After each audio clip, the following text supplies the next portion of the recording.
Assalamualaikum warahmatullahi wabarakatuh. Halo semua, saya Miska Zidna Ilmana. Kali ini saya akan mendemonstrasikan tentang kontekstualisasi pendidikan yang memerdekakan pada mata kuliah Filosofi Pendidikan Indonesia. Pendidikan yang berpihak pada peserta didik dan memerdekakan peserta didik dalam pendidikan abad ke-21. Nah, untuk pendidikan yang berpihak pada peserta didik ini merupakan pendidikan yang memfasilitasi kebutuhan peserta didik, di mana peserta didik memiliki karakteristik yang berbeda-beda, sehingga guru memihak kepada peserta didik agar peserta didik bebas menentukan pembelajaran yang diinginkan. Nah, pada pendidikan yang berpihak pada peserta didik itu juga tetap sejalan dengan tujuan pembelajaran nasional dan capaian pembelajaran yang telah ditentukan. Hanya saja caranya yang berbeda atau dilakukan pembelajaran berdiferensiasi. Selanjutnya untuk pendidikan yang memerdekakan peserta didik, yaitu pendidikan yang memberikan kebebasan berpendapat bagi peserta didik dan guru tidak boleh menghakimi apabila terdapat kesalahan pada peserta didik. Guru juga sebagai penuntun jalannya pembelajaran, sehingga apabila terdapat kesalahan, maka dilakukan refleksi dan perbaikan serta evaluasi oleh guru agar tidak terjadi miskonsepsi antara guru dan peserta didik. Nah, pendidikan yang memerdekakan berasal dari pemikiran Ki Hajar Dewantara, yang artinya pendidikan yang memerdekakan lahir dan batin.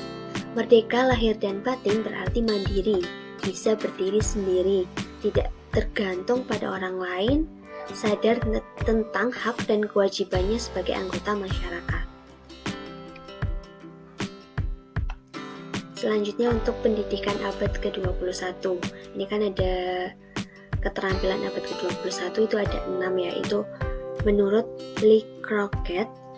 Yang pertama itu pemecahan masalah, yang kedua kreativitas, yang ketiga berpikir analitis, yang keempat berkolaborasi, yang kelima komunikasi, dan yang keenam etika dan akuntabilitas. Nah, pendidikan abad ke-21 ini mengintegrasikan kemampuan literasi, pengetahuan, sikap, keterampilan, dan teknologi. Kemudian untuk penerapan ide sesuai dengan pemikiran Ki Hajar Dewantara atau biasa disingkat dengan KHD. Itu judul idenya praktik pendidikan yang berpihak peserta didik dan memerdekakan peserta didik dalam pendidikan abad ke-21 pada materi senyawa karbon. Ini pada materi kimia ya. Nah, untuk penerapan ide ini sesuai dengan pemikiran KHD, yaitu memerdekakan manusia. Untuk alasan yang kontekstual mengenai penerapan ide ini, nah saya memilih penerapan ide praktik pendidikan yang berpihak peserta didik dan memerdekakan peserta didik dalam pendidikan abad ke-21 pada materi senyawa karbon karena ide ini sesuai dengan pemikiran Ki Hajar Dewantara. Nah, penerapan ide ini sesuai dengan pemikiran KHD, yaitu memerdekakan manusia.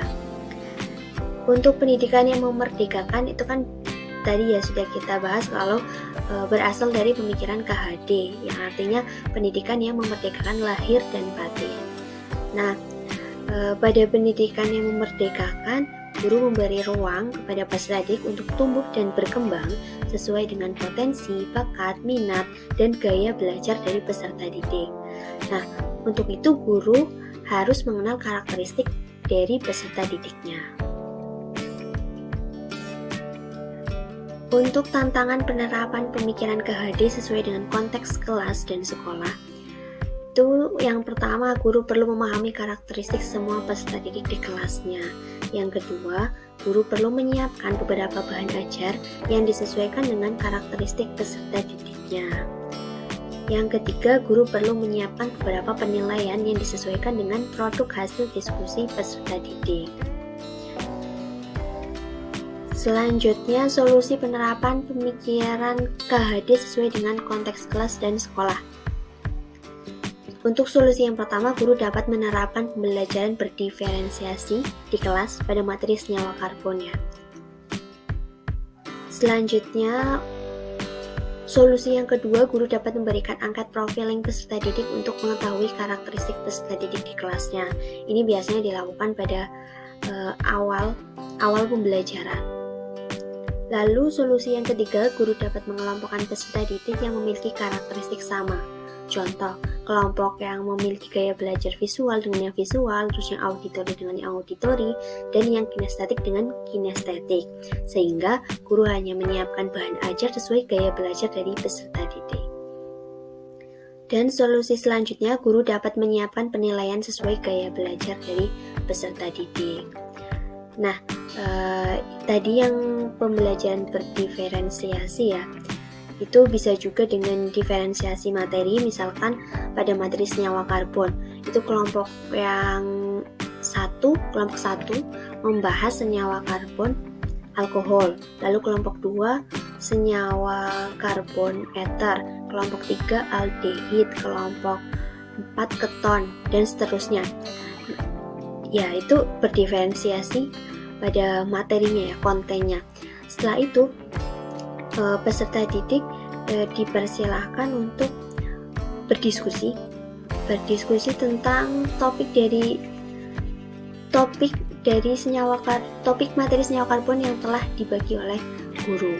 Setelah itu guru juga bisa memberikan diferensiasi produk, dalam artian nanti hasil diskusinya peserta didik dibebaskan bisa diferensiasi produknya itu menggunakan video, terus infografis, PowerPoint, mind mapping, dan seterusnya. Itu diferensiasi produknya. Oke, terima kasih. Demikian demonstrasi dari saya. Wassalamualaikum warahmatullahi wabarakatuh.